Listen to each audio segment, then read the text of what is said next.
Welcome to this week's episode. What's up, buddy? Rick, how long have we been saying we have some special things coming up? We have We have been saying that for a minute, and let me tell you, I'm probably gonna have to sit on my hands because the Italian in me is gonna come out. It's okay. It's okay. I know you get excited. It's I it's do. all right. I do. You know what? It's an exciting time for us, and It is. we're having fun, man. We're having a good It time. is. And that's the thing with the podcast. Well, I get asked often, how's it going? And this and that. My friends will say, is it growing? Or some other people. I mean, if it grows and blows up, hey, that's cool. You and I don't do this for any other reason, but we have a good time every week. We enjoy the conversation, either with each other or with guests. So that's really what it comes down to. That's right. But this week we do have a very special guest in store for us here. He's a writer, he's a director, producer, jazz pianist, a podcaster, the Academy Award nominee. Academy Award nominee. Thank you, Greg. How can I forget that? Festival winner. I mean, this is an honor for us to bring this man on. But please welcome Mr. Raymond DeFelitta. Hey guys. And there he is. Raymond. How you doing, Raymond? I'm good. Thank you so much for coming on, Raymond. We appreciate it. Real pleasure. I was very appreciative to hear that you wanted me to. So here I am. I'm all yours. Well, we truly appreciate that. We met. I'm going to pop up a quick picture. We met you through Robert Bruzio, who did a screenplay called The Bottom of the Ninth that you had directed, and from there we talked about coming on. And when we started doing our research on your career, man, I tell you, very impressive, Mr. Very impressive. Well, I mean. So where should we start? Let's for the jazz pianist. And let's start there with your piano CD albums. Were you always playing piano, or how did that develop? Yeah, I've been playing since I was a little kid, and Really? And I just jazz was my first love. I loved listening to 1930s records when I was a kid, which was the 1970s. So I was, you might say I was slightly out of step with my classmates. I was into Jelly Roll Morton and Fats Waller, and I don't know what they were listening to, Rush or AC/DC or no, I took to the piano really young, and I've played professionally on and off over the years. Filmmaking became my real focus as I grew older. But it's a great, it's like a nice thing to have to escape to, because so much of your filmmaking life is just killing time, waiting, for money to come through or actors to commit. And it's a slow life. You have to be patient. And unfortunately, a lot of, I can't remember who said this, but it's one of my favorite quotes is filmmaking is my hobby. My job is raising money. And, that's kind of it. So you do a lot more of the latter than you do of the former. So playing piano has always had like this, this other creative outlet thing for me. Is New Orleans a hot spot for you then? No, that's that kind of New Orleans jazz, which is essentially traditional jazz or Dixie, is not my thing specifically. Okay. I started in the 30s. And moved my way through swing into bebop, into hard bop of the 50s and 60s. But yeah, that's really my thing. The American Songbook, which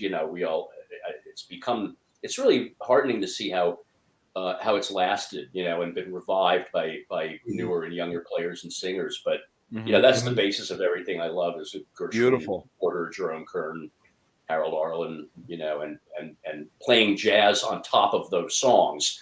Using their changes and using their melodies to improvise, which is really the heart and soul of what good, jazz is. Right. That's for awesome. me anyway. Yeah.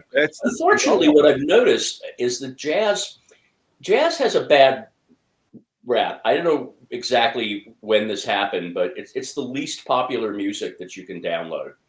It has like the lowest number of hits anywhere. Really? And I think that what happens is that, people say they don't like jazz, but they haven't really heard it.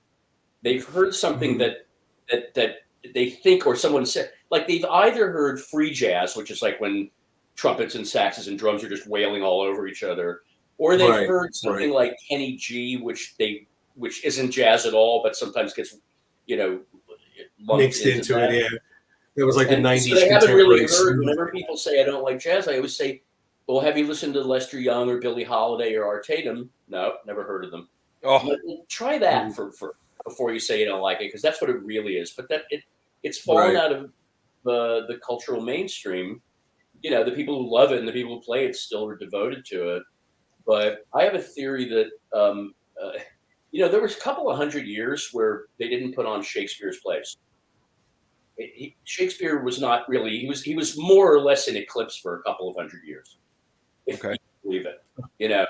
And I kind of feel like, you know, the same can be said. There was a long period of Bach not being played. There was so I like to think that jazz is just in the dark ages right now. And when people go, oh, that's funny. How come they spent 100 years saying they hated this music? It's great. So I love jazz. I have it on my TV where, you know, and it's very soothing. It's very relaxing, but yet it can get you going. And, you know, Billie Holiday, absolutely. You know, I'm not going to say I'm as well versed, like he said, by no means. Yeah, he said the American Songbook, it lasts around forever. And it will last around forever. Like you said, it might have a little bit of a hiatus, or it might take a little bit of a lull, which it kind of did. You know, I grew up, my parents listening to, you know, Sinatra sang, and then those songs that were sung by him and by Dean Martin, there was a gap where they kind of weren't anymore. And then, like you said, it's hard to remember this, but like, there was a period, I would say in like the 70s, maybe even 80s, where Frank Sinatra and Dean Martin and Tony Bennett were the least hip guys in the room. They were like the guys who showed up on, like, you know, the Jerry Lewis telethon or something, you know. So that wasn't cool. That was like their parents or grandparents like them. Like, who are the coolest guys in the room now? Sinatra, Dean Martin, Tony Bennett, they're idols. So yeah, these things do come in cycles, I guess. They do. Absolutely. They do. That's awesome. So since you've been playing jazz from a child, you said, and your film career. So where did the film career come into play? Like, were you always a writer at some point, or did you always have creativity of, oh, I would love to make a movie? Or where did that start in your career? Yeah, well, when I was growing up, we're from New York, but we moved to LA when I was a kid, and Los Angeles television in the 70s largely was old movies. There were like 4 channels, and they didn't know how to fill the, you know, so you could get a great old movie education just because they didn't know how to fill airtime.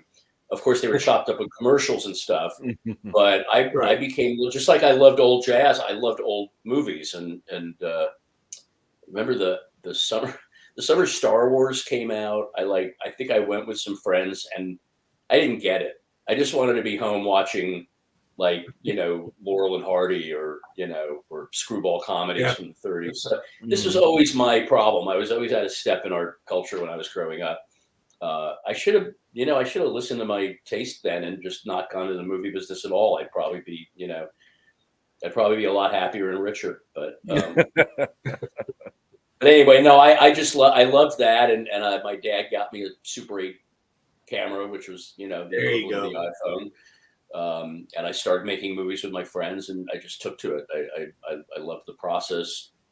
I loved the, you know, the odd series of things you have to do to get through a movie, conceiving it. You know, even then it's hard to like get them made. Even when you're 12, it like get your friends together to do it, and to get, you know, it was always a process, and then shooting and cutting. And I just felt very naturally like this was my forte. I never really thought of writing plays. I never thought of writing prose even, although I'm doing that now for the first time. Do you remember, like, the first, when you're 12, 13 years old, what was the first type of movie you tried to make? Do you recall that by any chance? Of course, yeah. What most of my first Super 8 movies with my friends were essentially remakes, or more accurately, rip-offs of Three Stooges shorts. Okay. They were always like somehow detectives in a haunted house, or they were like guys running, like pretending they were the plumbers. Awesome. Really weren't, you know. So I just would cobble together like a kind of a fake screenplay, just a few pages of situations. That's awesome. And they were essentially old slapstick, comedy retreads. All right. I actually transferred a few years ago from the Super 8, and looked at them. And, of course they're horrible, but there's odd things about them that are kind of cunning and interesting that I remember my friends and I figuring out we actually did a car chase and none of us knew how to drive. That's I awesome. was like, wow, how did we do that? Well, now I remember how we did it. We were in my mom's car, just my two friends and I had a close up and handheld camera and making it look like they were driving. And then I got my one of my parents, probably my mother, to take a drive around, and I shot out the window what we were doing. It's Okay. the least convincing car chase you've ever seen. Like, these guys are screaming behind the wheel, and then you cut to the POV through the window, and it's this really placid drive around the neighborhood. But I was trying That's to figure out, well, how could I make this happen? Yeah. So, It's very endearing, though. It's so, Well, it's pretty creative considering what the age Yeah. and the lack of experience and to come up with it. I mean, no Absolutely. education or training behind it. I mean, so you just kind of went with it. That's awesome. Right. Very cool. Right. Now, as Rick mentioned when you first came on, the Academy Award nomination for Bronx Cheer, Two Family House was a winner at Sundance Film Festival, and City Island, Tribeca Film Festival. Yeah. I mean, that had to be obviously, I don't want to say bucket list, but maybe a bucket list items that were there. Any rehashing of the moments leading up to it, of getting the nomination, of winning the awards. Were you I ever? make sure the Oscar thing, it's really been very helpful for many years, even though I didn't win it. It was for a short film category. So, it's as far as Oscar noms go, it's a fairly minor one. But once you have that on your CV, it's always used. So whenever anything about me is printed, it always says Oscar nominated director, Yeah. Well, yeah, I technically, but it was a long time ago. It was when I was first out of film school, and the experience itself was quite unsettling. As a result, I actually rarely watch the Oscars because if you go, you see that it's a very different event in person than what you see on television. Yeah, and it's not a pleasant one at all. That was one of my questions was, did you get to attend that ceremony or any of the other ceremonies? Absolutely. Yeah, no, we went and hired a limo, and from the moment we got out of the car, it was a nightmare. Really? Well, they don't know who's getting out of the cars, or at least they didn't then. I'm talking about 30 years ago. So everyone descends upon you. Hey, maybe you're, who was the big guy? I think the big nominee that year was Kevin Costner and Dances with Wolves. So, we got out. We're these schmucky kids from the American Film Institute who got their movie nominated. And all of a sudden there's paparazzi and we're getting pictures flashed and people are screaming. I was completely dislocated by it. And also it's in the daytime.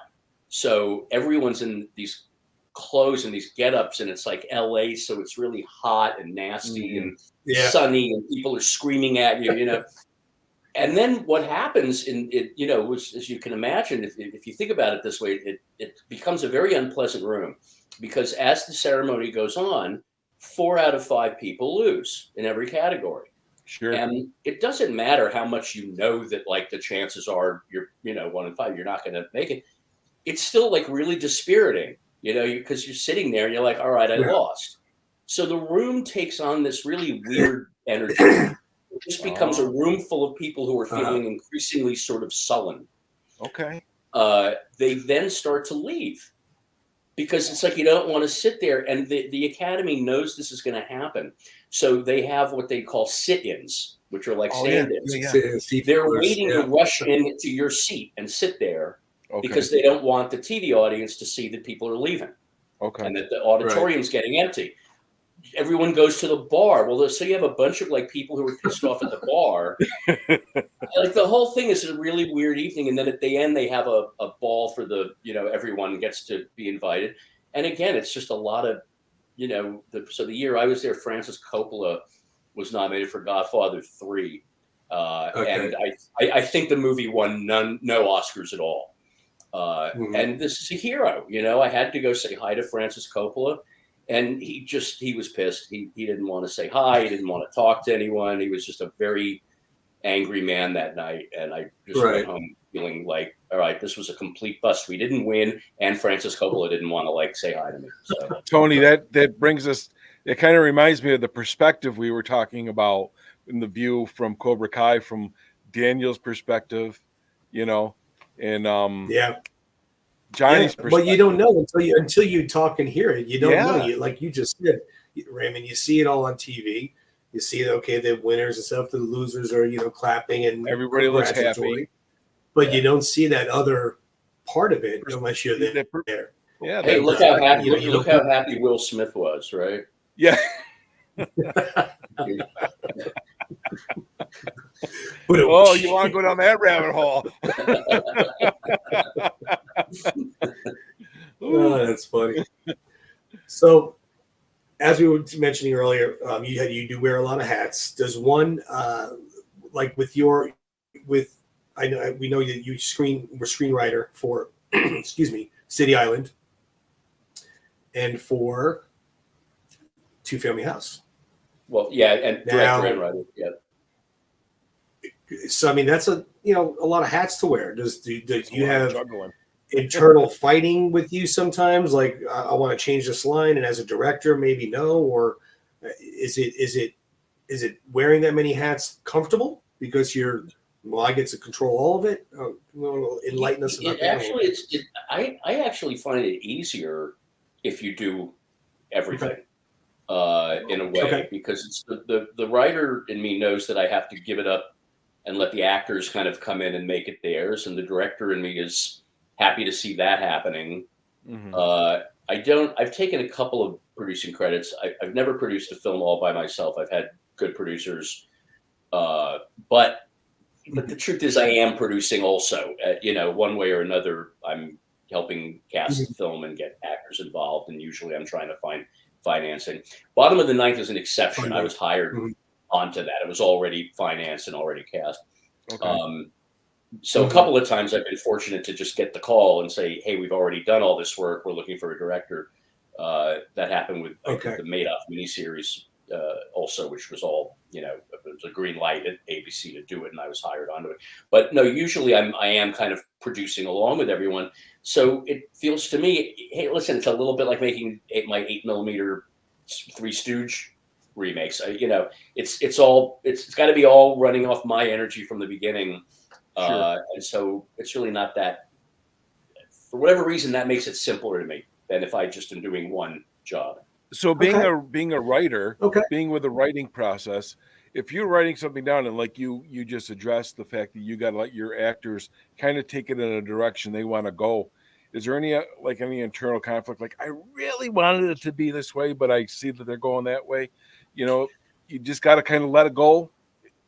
I love seeing them take it over and do it their way. I have great love and respect for actors. I love that they take something that I created and they give it real life. Sure. Whatever's in my head, I'm once I know I have an actor cast or I get the star wants to do the movie, they're sort of rewriting for themselves. Even if they say exactly what's scripted, they're turning it into so it's their interpretation. And I always feel like embrace that. And I've told this when I've spoken to like classes in screenwriting, because they do ask like, well, if I wrote it this way, are they going to can I insist that they did? And I always say, you can try to insist, but you're not going to get the best work out of that. It's not what's in your head. It's going to be better if you let them, bring it to life. So am I going to tell Sylvester Stallone do it this way? He's terrific. He's going to give you what he has. And he's also a writer, of course. His inflection, his voice inflections, his mannerisms could bring a whole other light. I love that. That's great. That's a great point. You have to be willing to to embrace what the actor brings. Otherwise, you really shouldn't be making movies. You should write them. Then it's and that's obviously like a great thing to do too. Yeah. I think that a novelist is is an artist, like, it's such a singular.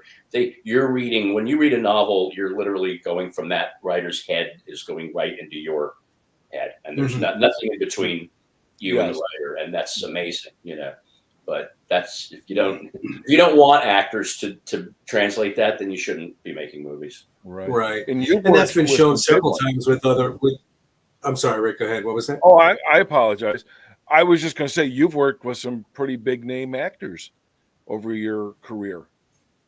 Yeah, I mean, I've been fortunate because they bring they bring their own weight and charisma and experience. And Andy Garcia, I really, above all, I've had a great collaboration and friendship with Andy. And Andy's got 1,000 times more experience than I'll ever have. He's made 100 movies. At the end of the day, I'm going to have made like 12. And because actors can work, and he's a star, and he was, Yeah. has been in demand for many years. So he brings a whole kind of other, bunch of ammunition.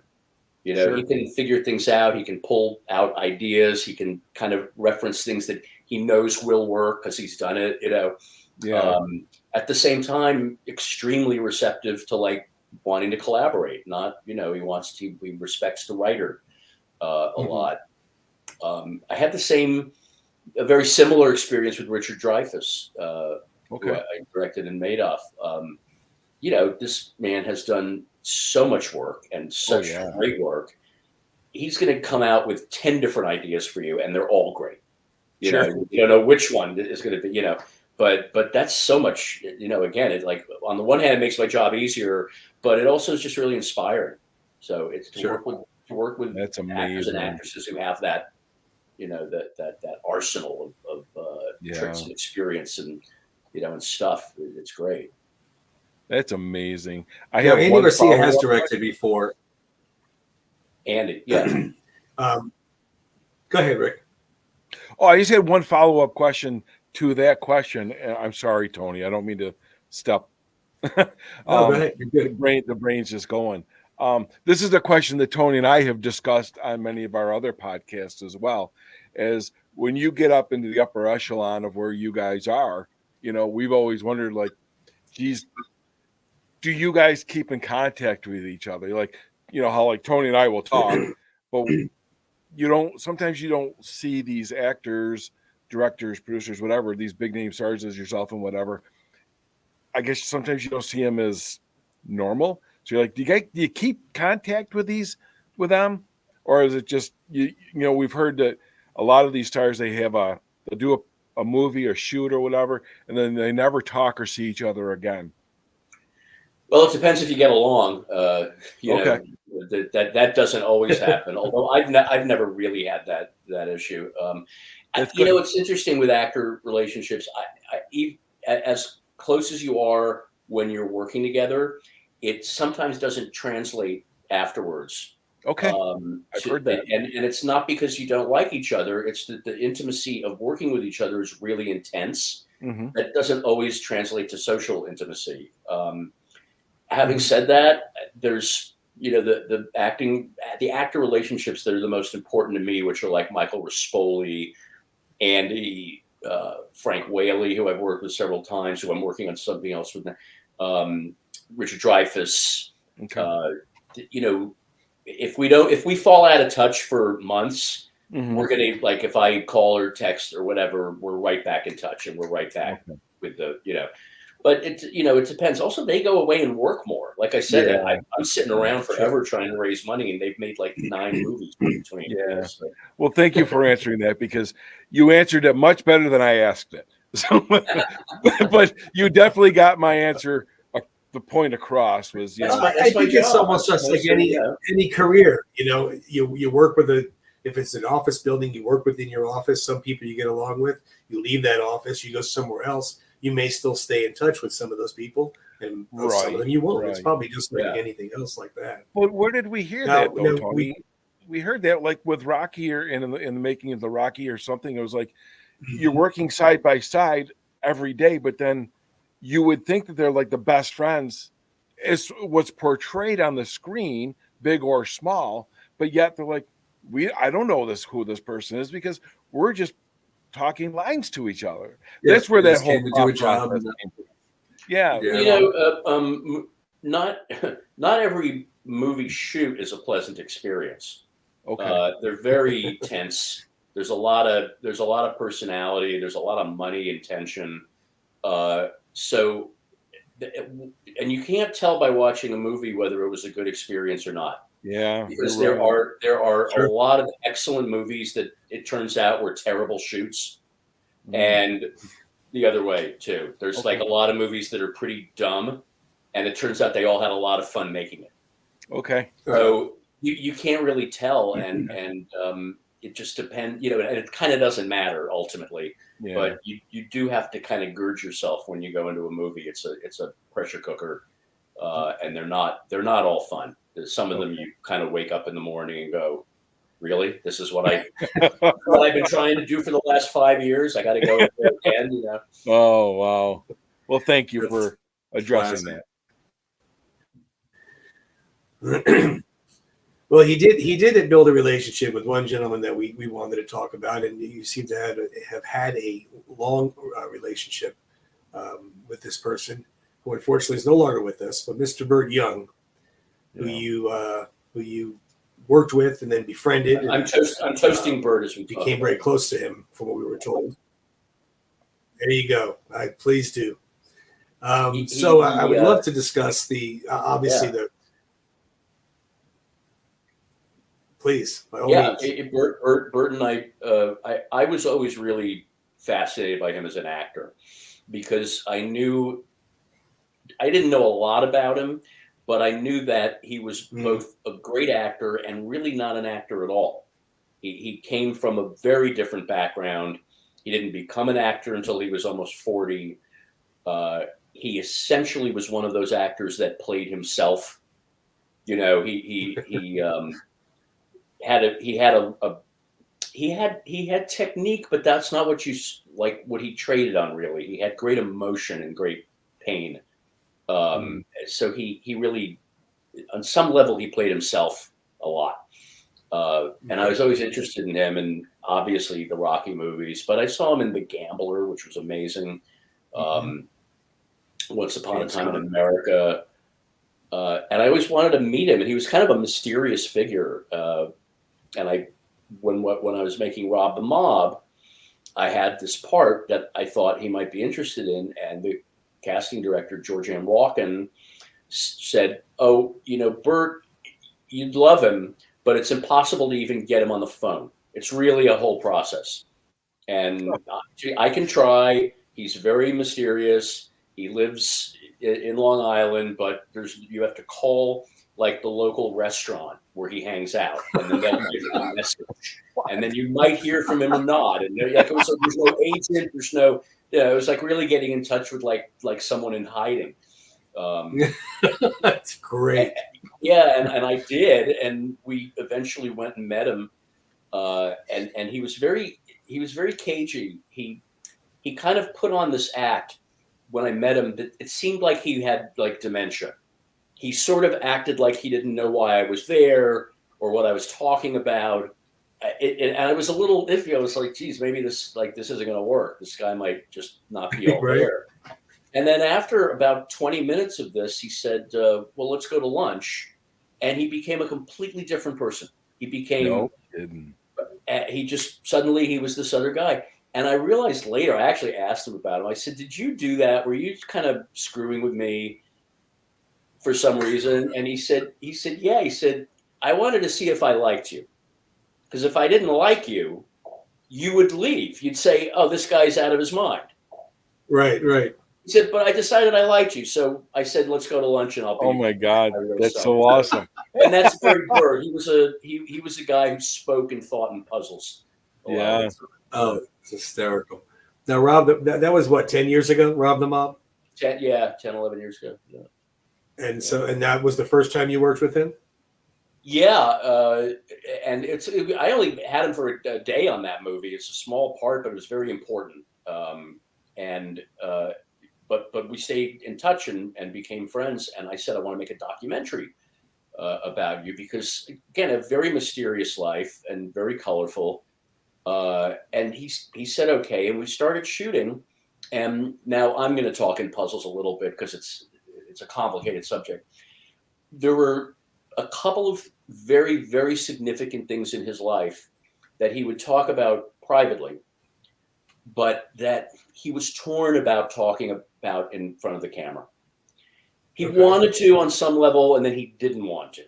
Okay. So it hampered the making of the doc because I could never really get him to go where I thought he wanted to go. And at the end of the day, what I put together, and it's done, it's, you know, to the extent that it is, it's still a work in progress in some ways. It leaves big questions unanswered. Okay. And my producer and partner on the film, David Zellerford, and I have been talking about recutting the film entirely and making it almost a sort of fictional film about how I meet Burt, but how we have a brief friendship and then I never hear from him again. Like using the footage in a completely different way. Oh, Just because it's not a typical documentary, as I said, because there are things that just aren't addressed.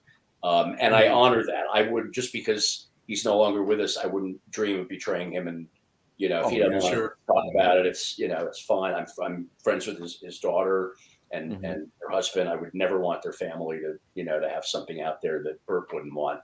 But Burt had a very interesting way of, you know, he was a writer too, and he wrote several plays and a couple of movies, and he likes taking real situations and twisting and contorting them in odd ways. So, for instance, he made a movie called Murder on Mott Street, and he wrote and starred in it. In order to publicize it, he pretended to have been murdered in his house. And he somehow he was dead in a bathtub with blood on him. The pictures got out to the press. There was like briefly like Rocky star Burt Young murdered. It actually was out there. And, you know, he wanted the publicity, but it also was a scene from the movie.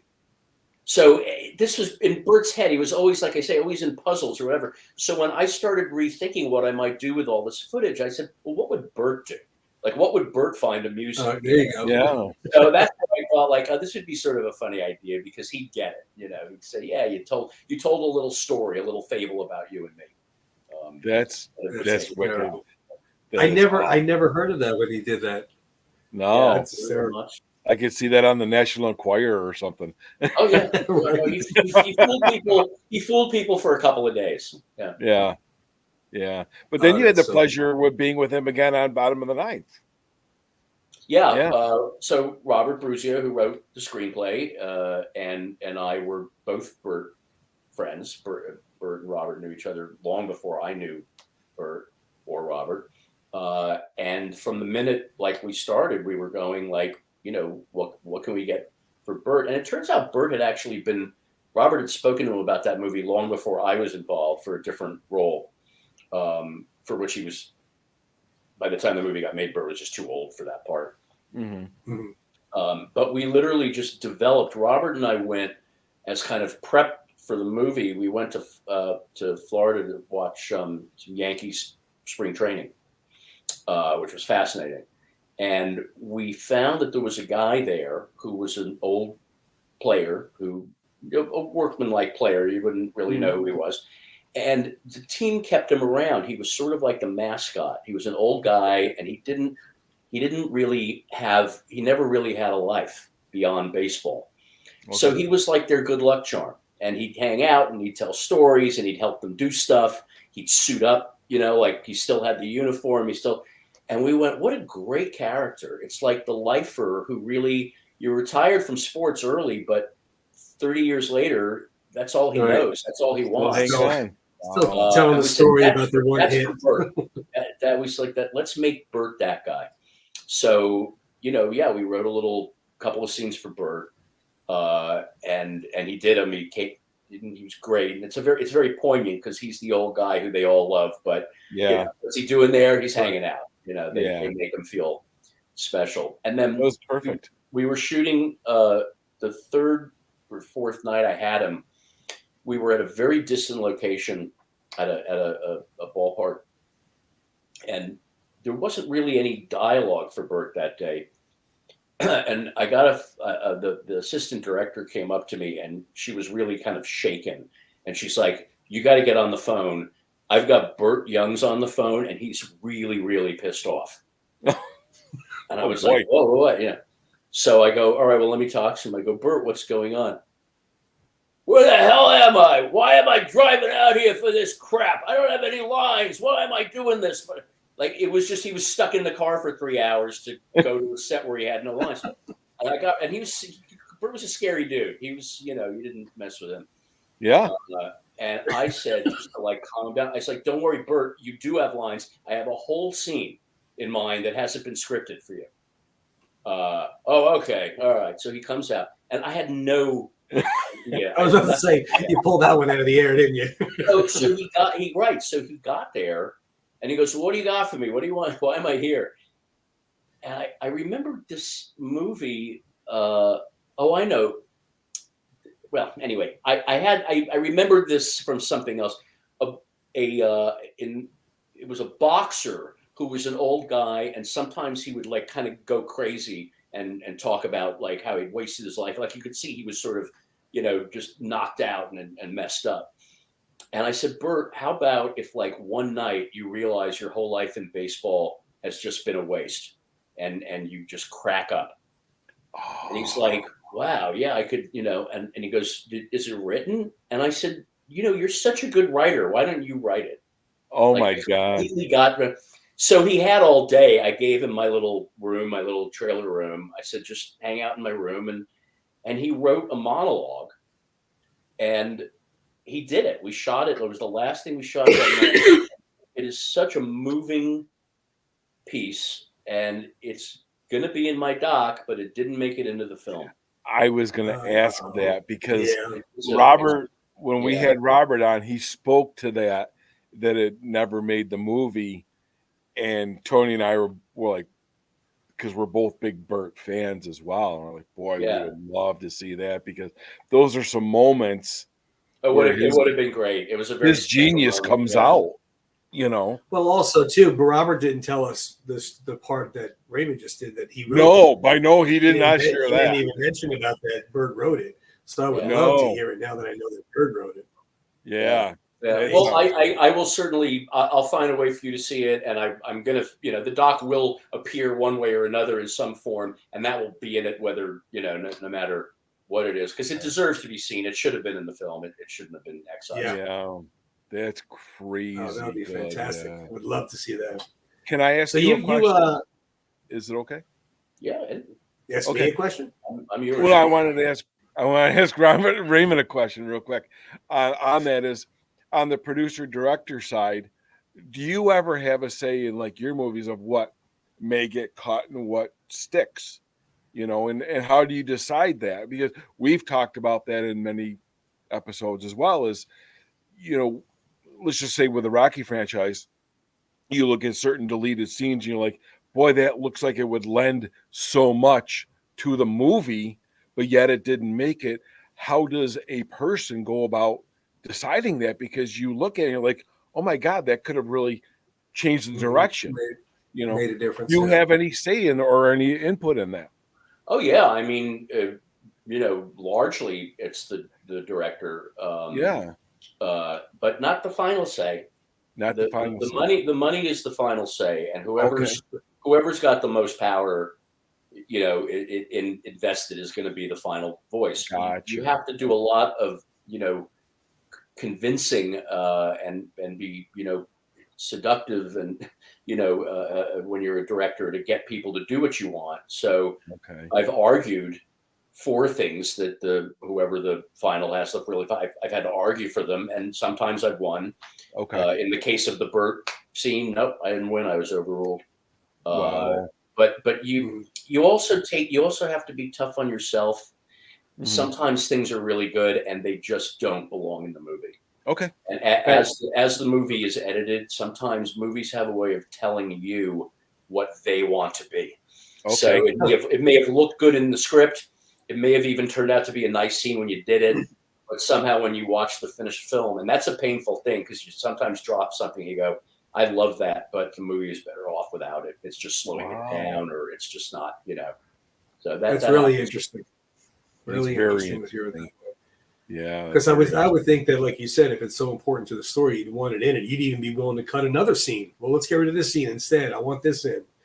But It's like sometimes you not said, just if you're length, watching- though. Sometimes it's not length. It's a little hard to put your finger on it. It just sometimes things throw a movie out of balance, and it the didn't flow of appear it. that way in the script. But somehow later, when you look at it, you go like, yeah, it's not really helping us. It's not. It's a good scene, but it's not, helping Okay.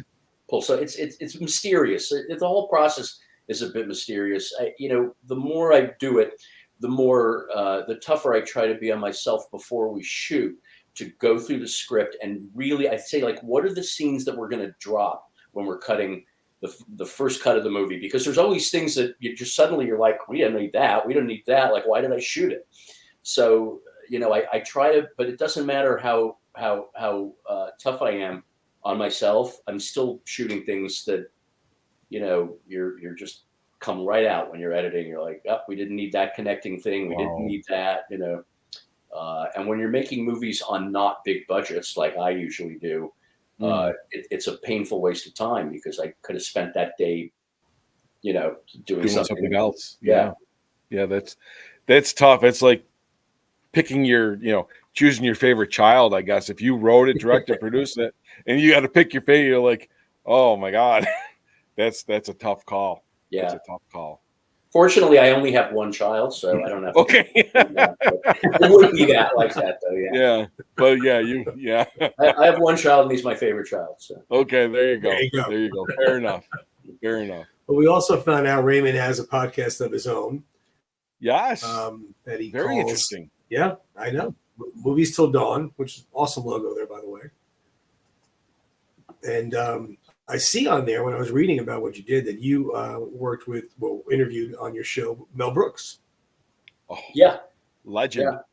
Mel, that was a very nice. I've been friends with him over the last decade, and he doesn't do interviews lightly. He's Sure. picky about what he does, and that was just a huge get for him to do that for me. Oh yeah. We did it by phone. He wouldn't do it by Zoom, so the sound is kind of crappy. But that's just how he said, I'm going to do it. I'll call you up, make a tape of it. It wasn't. That's that was great. The whole idea of that podcast was, I say was because I'm not really doing it now, but they're all out there. You can listen to them. I wanted to talk to veteran filmmakers, Okay. not newer up and coming filmmakers, but people who had really done it and worked a lot. And Sure. I realized I knew a lot of them. So I said I could just call them and record these things, and I'd have a podcast. Right. Mm-hmm. So that's why I did it, and that's what it is. And it's all well. So I got, cool. as you probably know, I hope you know that John Avildsen is one of the guests, and John and Yes, I were sir. friends for the last 6-7 years of his life. That's Oh, great. Wow. Yeah, definitely go check it out. I mean, it's on Spotify. There's a couple other venues that it is on, and it is audio. And I know you're not doing them anymore, but to hear the interviews would be, I mean, Mel Brooks, back Blazing Saddles and Young Frankenstein and High Anxiety. And I remember when I was a kid, I was not supposed History to be of the watching World. them. I was 12. So, I mean, You I weren't would supposed love to be watching hear that. interview. Oh, God, no. I didn't even And get half neither the humor. Yeah. I just knew it was funny, though. Yeah, you can't get away with that these days.